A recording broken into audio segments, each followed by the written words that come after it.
Everyone, स्वागत है आप सभी लोगों का नए वीडियो में, जिसमें आज हम दो बहुत ही इंपॉर्टेंट कैलिस्थेनिक मूव सीखने वाले हैं जो कि बिगनर्स के लिए बहुत जरूरी है। और ये दोनों मूव दिखने में थोड़ा सा हार्ड लगते हैं, लेकिन सही टेक्निक से प्रैक्टिस करने पर ये आप एक हफ्ते के अंदर सीख सकते हैं। और ये दोनों मूव सीखने के बाद आप टक प्लंज एंड फुल प्लंज करने में भी आपको आसानी हो जाएगी। और सबसे अच्छी बात है दोस्तों कि आप इन मूव्स को घर में खुद प्रैक्टिस कर सकते हैं। इसमें इंजरी के चांसेस भी बहुत कम है। तो गाइस चलिए स्टार्ट करते हैं पहले मूव से। सो गाइस फर्स्ट जो मूव है वो है elbow liver.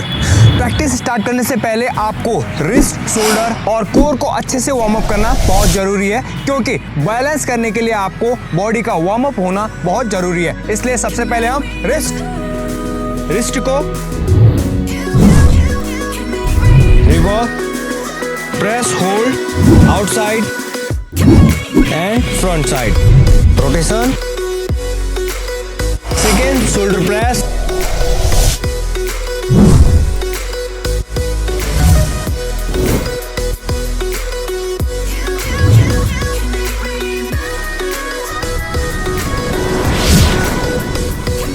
Third second plank. Make it last forever. Stop in time. Yeah, I'm so. So guys warm up होने के बाद सबसे पहले अब आपको हैंड पोजीशन करेक्ट करना है। इस तरह से आगे न लगाते हुए हाथों को साइड में या फिर इस तरह से पीछे कर लें, पाम को जमीन में पूरा लगाएं और अब एल्बो से बेंड करते हुए, और ध्यान रखना है हाथों को बहुत ज़्यादा वाइड नहीं खोलना है, क्लोज रखना है और एल्बो को अब साइड ऑब्लिक के पास में इस तरह से बेंड करके लगाना है। और अब आपको हल्का सा बॉडी को आगे की तरफ रखना है और पूरा वेट हाथ में डालने की कोशिश करना है। थोड़ी देर वेट को पूरा हाथों में डालने की कोशिश करें। अभी आप पैरों को जमीन में ही लगाएं और वेट को सिर्फ डालने की कोशिश करें इस तरह से, और हल्का सा बॉडी वेट आगे। 5 to 8 रेपिटेशन इसको प्रैक्टिस करें। उसके बाद हम सेकेंड स्टेप में मूव करेंगे। नाउ गाइस सेकेंड स्टेप में अब आपको सेइंग पोजीशन लेना है और एल्बो में वेट लेना है। नी को हल्का सा फोल्ड करते हुए इस तरह से साइड में रखना है और बॉडी वेट को पूरा बैलेंस करते हुए, मिडिल पार्ट में बैलेंस करते हुए इस तरह से हवा में होल्ड करना है। ये पैरों को थोड़ा सा नी से बेंड करते हुए साइड में इस तरह से मेढक पोजीशन बना लें, फ्रॉग पोजीशन, और कुछ देर होल्ड करने की कोशिश करें। सेकंड पार्ट में आपने इतना करने की कोशिश करना है। कुछ देर आप अगर बैलेंस बना के इस तरह से नी को फोल्ड करते हुए करेंगे तो ये भी इजीली होने लग जाएगा। इसके भी आप 4 से 6 रेपिटेशन प्रैक्टिस करें। सो गाइस बढ़ते हैं थर्ड स्टेप में। अब आपको धीरे धीरे पैरों को वाइड में स्ट्रेट करने की कोशिश। सेम बॉडी बैलेंस, इससे आपका दोनों चीज हो जाएगा। एक तो बॉडी बैलेंस हो रहा है, ध्यान से देखें, इस तरह से ऑब्लिक पे लगाएं, एल्बो को, बॉडी को हल्का सा आगे की तरफ लेके जाएं और इस तरह से दोनों पैरों को स्ट्रेट लेकिन वाइड अभी स्टार्ट करें, वाइड से स्टार्ट करें। इससे आपको बैलेंस बनाने में थोड़ा सा आसानी होगी और इससे थोड़ा सा कम एफर्ट लगता है आपका। और ये स्टार्टिंग फेज में सीखने के लिए बहुत ईजी भी है। पहले वाइड करके सीखें, उसके बाद हम दोनों पैरों को क्लोज आसानी से लेके आ सकते हैं। तो इसके भी आप 4 से 6 रेपिटेशन एक बारी में करें और होल्ड करने की कोशिश करें। जितना ज्यादा होल्ड करेंगे उतना अच्छा आपका बैलेंस डेवलप होगा और आपका स्ट्रेंथ भी इसी से डेवलप होगा। उसके बाद आप क्लोज करके लेके आ जाए। सो गाइस चलते हैं अब फाइनल स्टेप में। अब आपको दोनों पैर वाइड जो थे उनको क्लोज लेकर आना है और बैलेंस बनाने की कोशिश करना है। रेडी? किस तरह से? सबसे पहले हाथों को अच्छी पोजीशन में कर लें। अब दोनों एल्बो को अपने क्लोज करते हुए इस तरह से ऑब्लिक के पास लगाएं। अब पैरों को इस तरह से पहले सीधा कर लें, हवा में उठाएं और इस तरह से क्लोज करने की कोशिश करें। बॉडी को सामने से हल्का सा उठाएं और पैरों को नी से स्ट्रेट करने की कोशिश करें। स्टार्टिंग में कुछ देर होल्ड करने की कोशिश करें। बहुत ज़्यादा देर होल्ड होगा नहीं स्टार्टिंग में, बट धीरे धीरे जब आप कंटिन्यू प्रैक्टिस करेंगे तो होल्ड भी इजीली होने लग जाएगा। और उसके बाद आपको वाइड करने की जरूरत नहीं है, स्ट्रेट सीधा पैर दोनों जोड़ के भी उठा सकते हैं इस तरह से। ध्यान से देखें, दोनों पाम्स को अच्छे से जमीन में लगाएं, हथेलियों को। अब पैरों को सीधा करें, हल्का सा बॉडी वेट आगे की तरफ लें। यहाँ पर आकर आपका एल्बो लीवर समाप्त होता है। ये आपकी प्रैक्टिस, जितना ज़्यादा प्रैक्टिस करेंगे उतना अच्छा और उतनी जल्दी ही आप इसे सीख पाएंगे। दोनों हाथों को अच्छी तरह से ज़मीन में इस तरह से लगाने के बाद आपको बैलेंस कर बहुत ही ईजी हो जाएगा। तब तक आप कंटिन्यू प्रैक्टिस करें। Feel the waves cut through me, hypnotized. So guys बढ़ते हैं सेकंड मूव में, जो है बकासना यानी क्रो पोज। दोस्तों ये भी बिगिनर के लिए बहुत इंपॉर्टेंट मूव है। इसे सीखने के बाद आपको हैंडस्टैंड, टक प्लैंच और फुल प्लैंच जैसे मूव सीखने में आसानी हो जाएगी। इसे करने के लिए सबसे पहले अपने हथेलियों को इस तरह से जमीन पे लगाएं, उंगलियों को खोलते हुए पूरा अच्छे से जमीन पे लगाएं।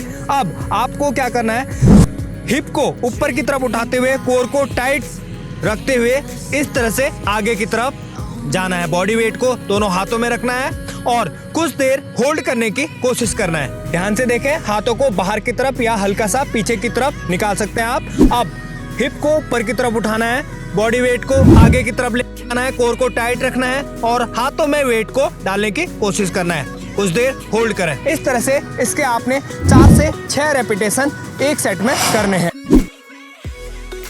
सेकेंड स्टेप, अब आपको पैरों को लिफ्ट करना है। किस तरह से, ध्यान से देखें, इस तरह से हाथों को अच्छे से जमीन पे लगाएं, एल्बो को इस तरह से स्ट्रेट में जाते हुए अब क्या करना है, आपको हल्का सा एल्बो को बेंड करना है। दोनों नीज को अपने ट्राइसेप्स के पास रखना है इस तरह से और हल्का बैलेंस करते हुए धीरे धीरे, देखो ये धीरे धीरे जमीन से पैरों को उठाने की कोशिश करना है। ध्यान से देखें, हल्का सा पहले बैलेंस बना ले अच्छे से, एल्बो को हल्का बेंड करें, दोनों नीज को अपने ट्राइसेप्स के पास रखते हुए पैरों को इस तरह से हल्का सा उठाने की कोशिश करें।